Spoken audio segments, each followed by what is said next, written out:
Question आया कि बाबा साहब भी तो पढ़े लिखे थे, आपने क्यों बोला? तो सुधांशु जी से सुना नहीं, वो बाबा साहब तो मुझे मिले ही नहीं ना, उनका फोन नंबर मेरे पास।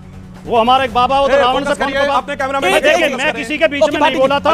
अगर इस तरह चिल्लाओगे तो कोई फायदा नहीं। मैं अगर मैं चाहता तो मैं भी नहीं बोलना देता। बोलिए। मैं एक शब्द किसी के बीच में नहीं बोला। ओके, बोलिए। आप इसे रखिए, जब आपका नंबर आए तब दिखाना। ओके, हमारे पास बहुत कुछ दिखाने के लिए। ठीक है। नहीं, आपने बात दिखाई रहे हैं कि हमारा सरकार आई तो बताएंगे। तब आप कह रहे हैं कि औरंगजेब को फिर वही बात आप औरंगजेब पे ले जाओगे। बिल्कुल लेकर आऊंगा। आपके नेता ने बोली बिल्कुल लेकर आऊंगा। आप कह रहे हैं कि औरंगजेब पे हुल्लड़ डिबेट में आपका स्वागत है। पिछले कुछ सालों से हमने देखा है कि इस तरह कुछ न्यूज चैनल और कुछ नेता जो टीआरपी के लिए सांप्रदायिकता को हवा देने का काम करते हैं, वे समाज को बांटने के लिए ऐसे मुद्दे को उछालते हैं जिनका कोई वास्तविक अस्तित्व भी नहीं होता।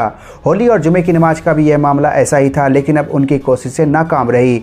जब देश में कोई बड़ा विवाद नहीं हुआ, जब हिंदू मुसलमान ने भाईचारे का परिचय दिया, तो यह उन चैनलों के मुंह पर करारा तमाचा था। इस मुद्दे पर सपा प्रवक्ता राजकुमार भाटी ने गोदी एंकर के साथ साथ बीजेपी प्रवक्ता की जमकर धुलाई कर डाली। अंत तक देखिए यह शानदार डिबेट। आइए देखते हो जाएगा। मैं रुक करता हूं राजकुमार भाटी आपका। वैसे मैंने थोड़ा फारसी बोला, अब इनको उर्दू के साथ फारसी भी सीख लेना चाहिए। जी चलिए मैं रुक करता हूं Rajkumar Bhati. All said and done, पढ़े लिखे हैं, ये बात सही है। बिल्कुल राजकुमार भाटी, आप मैं आपसे ये सवाल इसलिए पूछ रहा हूं क्योंकि आप कई बार अपनी पार्टी लाइन से भी बढ़ के बोलते हैं, और पॉइंट ये है कि आखिरकार मुगलों का गुणगान क्यों इस देश के अंदर, और सवाल सावरकर पर, सवाल छत्रपति शिवाजी महाराज पर क्यों? मतलब औरंगजेब से क्या लेना देना है हमारे देश के मुसलमानों का, बाबर से क्या लेना देना है हमारे देश के मुसलमानों का? लेकिन समाजवादी पार्टी पहले मुसलमानों को बाबर में उलझा कर रखा उसने, और फिर औरंगजेब में उलझा कर रखना चाहती है। मेरे प्रिय और सम्मानित भाई सुधांशु त्रिवेदी जी ने मुझे सलाह दी है कि मैं फारसी और उर्दू सीख लूं जी, लेकिन वो इस बात की गारंटी और दें कि बाबा फिर कठमुल्ला तो नहीं कहने लगेंगे मुझे, क्योंकि वो तो उर्दू सीखने वालों को कठमुल्ला कहते हैं। अब मैं आता हूं बिंदु पे, जो है उन्हें कहने की क्या जरूरत है। अब मैं बिंदु पे आता हूं। हमारे मित्र कई बार अपने राजनीतिक वोट के फायदे के लिए इतनी गलत बातें कह देते हैं। भगवान श्री राम की तुलना औरंगजेब या बाबर से करना मैं खुद का भी अपमान मानता हूं। भगवान राम का तो अपमान है ही। कहाँ श्री राम और कहाँ औरंगजेब? औरंगजेब से कैसे तुलना हो सकती है? श्री राम को इस देश में, आपने कहा श्री राम के लिए सब खड़े नहीं हुए, वो सवाल केवल एक जगह की लड़ाई को लेकर था। एक जगह नहीं, श्री राम जन्मभूमि को लेकर था। आपके लिए जगह होगी, हिंदुओं के लिए श्री राम जन्मभूमि है। इस तरह बीच में नहीं कूदना चाहिए। मेरी बात पूरी होने दो। नहीं, फिर आप भी अपनी बात कहना, सुधांशु जी भी कहेंगे। राम के लिए कोई ऐसा व्यक्ति भारत में नहीं है जो किसी न किसी रूप में, कबीर अवतारवाद में विश्वास नहीं करते थे लेकिन राम को कबीर भी मानते थे। जो हमारे इकबाल साहब जो शायर हुए, उन्होंने भी कहा है राम के वजूद पे हिंदुस्तान को नाज, अहले नजर समझते हैं उनको इमाम हिंद। नजीर अकबराबादी ने भी राम के समर्थन में लिखा है। रसखान ने श्री कृष्ण की भक्ति में क्या क्या सुंदर काव्य लिखे हैं, इतने किसी हिंदू ने भी नहीं लिखे होंगे। मानस हो तो वही रसखान, बसो ब्रज गोकुल गांव के ग्वारन, तो इतने अच्छे छंद उन्होंने लिखे हैं। तो ये नहीं कह सकते। रही अब बात आते हैं मुगल पे, कि मुगल का तो शायद कुछ हजार मुगल होंगे अगर इस देश में हुए तो, अगर हुए तो। और मैंने तो एक अखबार में खबर पढ़ी थी कुछ साल पहले कि जो उसके बहादुर शाह जफर के वंशज कलकत्ता में रिक्शा चला रहे हैं, कहीं मजदूरी कर रहे हैं। मुगल का तो नाम निशान खत्म हो चुका। मुगल को तो जिंदा आप रखे हुए हो, आरएसएस और बीजेपी रखे हुए। अबू आजमी इन्हीं के नेता हैं। इस देश में 2 मिनट हो गए आपको बोलते हुए। अबू आजमी इन्हीं के नेता हैं, अवधेश पासी इन्हीं के सांसद हैं, आपके तो नहीं है शायद। और उसने अबू आजमी ने यह कहा कि मुगलों का शासन है देश में। औरंगजेब के बारे में क्या कहा? अवधेश पासी ने क्या कहा? सुनिए अमीश जी, मेरी बात सुनिए। मुगल को बार बार घुमा फिरा के देखिए। अब अगर बिंदु पे आएंगे आप, तो हमारे सुधांशु जी की भी एक वीडियो वायरल है जिसमें इन्होंने कहा कि शिवाजी ने 5 बार औरंगजेब से माफी मांगी थी। नहीं कहा है, दिखा दो शब्द। माफी मैंने तो ये कहा कि वीडियो वायरल है। वही कह रहे बगैर पढ़े आदमी 14 सेकंड निकाल दूंगा। निकालिए। जब तक मेरा मैं निकाल के सुनूंगा। ठीक है, अच्छा एक सेकंड। सावरकर ने अपनी किताब में लिखा है, संभाजी के बारे में बहुत अपमानजनक शब्द लिखे हैं जी। गोलवलकर जी ने भी अपनी किताब में जिक्र किया है, चरित्रहीन शब्द तक लिखा है। ठीक है, तो सवाल विवाद बनाने का नहीं है। हम ये कह रहे हैं, डंके की चोट पे कह रहे हैं, ना औरंगजेब हमारे प्रेरणा स्रोत है, ना कोई मुगल हमारा प्रेरणा स्रोत है। कार्रवाई कब? हमारे प्रेरणा स्रोत गांधी, अम्बेडकर, लोहिया हैं। 3 मिनट हो गए। 3 मिनट हो गए। ओके, वो पहली बात तो कहा गया कि भगवान राम से कोई बैर नहीं, वो तो जगह की बात थी, क्रमवार जवाब देता हूं। वो तो भगवान राम से बैर नहीं है, जगह की बात थी, क्रमवार और इनका मुगलों से कोई कनेक्शन नहीं है। कौन मुख्यमंत्री था एक इस देश का जिसने कहा था मैं बाबरी मस्जिद दोबारा बनवाऊंगा? मुलायम सिंह यादव। फिर कहते हैं कि राम मंदिर और उसकी बराबरी नहीं। और दूसरा, अब बिल्कुल फैक्ट बोलता हूं, सुनिए, इनकी पार्टी के एडिशनल एडवोकेट जनरल थे जफर याब जिलानी, जो समाजवादी पार्टी सरकार के सरकारी एडिशनल एडवोकेट जनरल थे, और उसी समय बाबरी मस्जिद एक्शन कमेटी के वकील के रूप में कोर्ट में खड़े होते तो बोलो भाई, सरकारी वकील खड़ा होता था। इसलिए सोच समझ के बोलना चाहिए।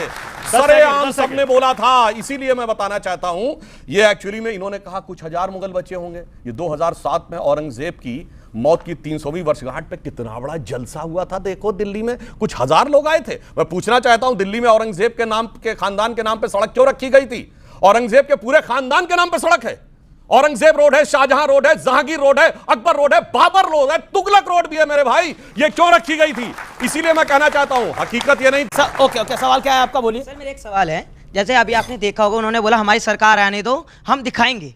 वो क्या नेता ने बोला? हाँ, वो क्या दिखाना चाहते हैं कि वो बांग्लादेश जैसा देश बनाना चाह रहे हैं हमारी दिल्ली को भी? ओके, और राजकुमार भाटी से सवाल होगा ना। और दूसरा सवाल ये है, जो इन्होंने औरंगजेब का जो वो बनाया कवर, उन्होंने अपने पिता के साथ इतना कुछ किया, सबके साथ किया, लेकिन हमारे प्रभु श्री राम जी ने अपने पिता के आज्ञा के अनुसार 14 वर्षों का वनवास किया, लेकिन उनके जमीन पर, यानी जहां पे उनका वो था, वहां पे केस दावा हुआ, लेकिन उनके ऊपर कोई दावा नहीं है। ठीक है, ये दोनों तरफ से सवाल है। पहले राजकुमार भाटी, समाजवादी पार्टी के नेता ये कह हमारी सरकार को आने तो हम दिखाएंगे क्या होता है, क्यों ये धमकीबाजी, क्यों अनुज चौधरी को धमकी दी जा रही है? सुधांशु जी पढ़े लिखे आदमी, मैं आपके शो में कई बार कह चुका हूं, लेकिन अपने पढ़े लिखे होने का बहुत दुरुपयोग करते हैं। 2 बात सही कहेंगे, फिर 3 बात इतनी खराब कहेंगे, लोग समझते हैं पढ़े लिखे हैं, सही बोल रहे होंगे। वैसे आज अभी कह दिया, अभी कह दिया कि बौद्ध धर्म को तो मुसलमानों ने खत्म किया था। मैंने नहीं, बाबा साहब ने। हाँ, तो आपने कोट किया ना, कोट किया। तो आप तो पढ़े लिखे हैं। हाँ, तो गलत होता है। क्या बोल रहे हैं? पढ़ के ही बोला है मैंने। चैलेंज करता हूँ, चैलेंज। अगर हम ऐसे डिस्टर्ब करते हैं, बाबा साहब पढ़े लिखे नहीं, बाबा साहब पढ़े लिखे नहीं, सुन लो यार, हमें सबकी मजाक कौन किया जा रहा है? वो सुन लो भैया, सुन लो। नहीं, ये थोड़ा हम भी मुंह में जुबान रखते हैं। बाबा साहब पढ़े लिखे थे, तभी हिंदू धर्म छोड़ा और कहा दलितों को कभी भी न्याय हिंदू धर्म में नहीं मिलेगा। आपने बोला कि बौद्ध धर्म अपनाया, नहीं तभी मुसलमान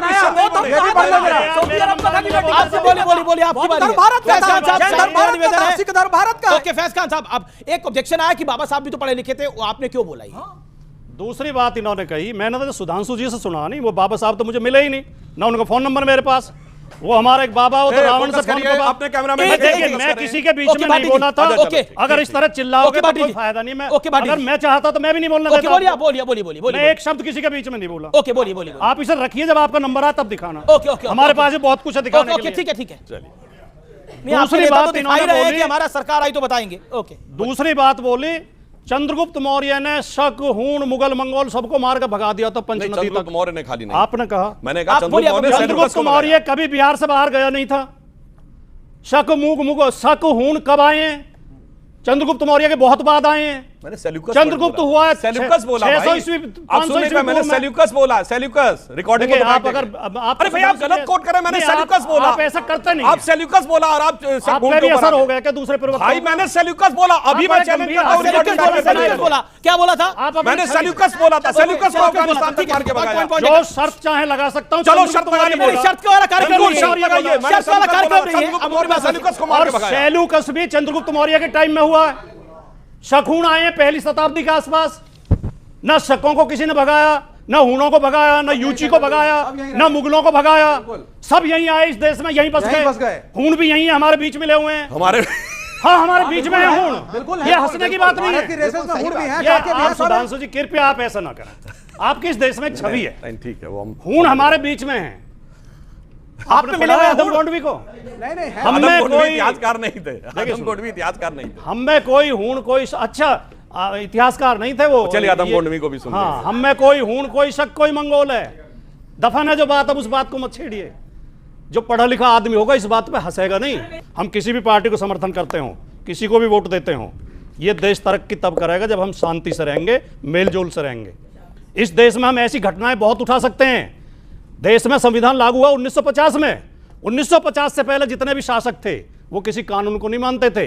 वो सब शोषक थे, सब अत्याचारी थे, सब हिंसा करते थे। सब तलवार के बल पर राजा बने। किसी एक की एक दो घटना को उठा के आपस में नफरत फैलाना यह समझदारी का काम नहीं है। अगर हम बताने लगेंगे, कौन से इतिहासकार की किताब में नहीं है पुष्यंग मित्र ने वृद्धरथ की हत्या की थी? किसी भी इतिहासकार की उठा लें, कौन से इतिहासकार की किताब में नहीं है कि बिंबिसार की हत्या अजातशत्रु ने की थी? मतलब आप कह रहे हैं कि औरंगजेब को फिर वही बात आप औरंगजेब पे ले जाओगे। बिल्कुल लेकर आऊंगा, औरंगजेब का आपके नेता ने बोली बिल्कुल लेकर आऊंगा। आप कह रहे हैं कि औरंगजेब को बाकी राजाओं से कंपेयर करते हैं, औरंगजेब की कब्र को बाकी राजाओं के साथ औरंगजेब की कब्र को उठाओ, समुद्र में फेंक दो। मुझे क्या मतलब? मैं उसका वकील नहीं हूं। मोदी है तो मुमकिन है, मोदी है तो मुमकिन है, मोदी है तो मुमकिन है। ये समाजवादी पार्टी का ऑफिशियल स्टैंड है, औरंगजेब की कब्र को उठाएं और समंदर में फेंक दें। फेंक दे, पक्का। मैं भी साथ चलूंगा, मैं भी साथ चलूंगा।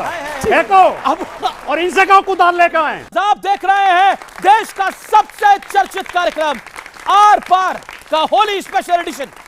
सुधांशु त्रिवेदी, अब आपकी टर्न है। एक मिनट का टाइम है, फिर मैं आपके पास आऊंगा, मैं आऊंगा आप लोगों के पास। ओके, मैं बिल्कुल ये कहूंगा, देखिए भाटी साहब, मैंने पुनः कहा ये समाजवादी पार्टी के सबसे पढ़े लिखे व्यक्ति हैं। इनके राष्ट्रीय अध्यक्ष मेरे सामने इनकी प्रशंसा कर चुके हैं, ये मैं ईमानदारी से कह रहा हूं। मगर साहब, बाबा साहब अंबेडकर को मत जुटलाइए। अपने कैमरामैन से कहूंगा फोकस करिए। चैप्टर 9 है decline and downfall of Buddhism. अब मैं एज इट इज पढ़ देता हूं ताकि कोई गुंजाइश ना रहे। लास्ट की फर्स्ट पेज की लास्ट वो है, there can be no doubt about that the fall of Buddhism in India was due to the invasion of the Musalmans. इस्लाम के दोस्तों, होली और जुमे की नमाज एक ही दिन होना कोई समस्या नहीं थी। समस्या थी उसे मुद्दा बनाने की कोशिश करना।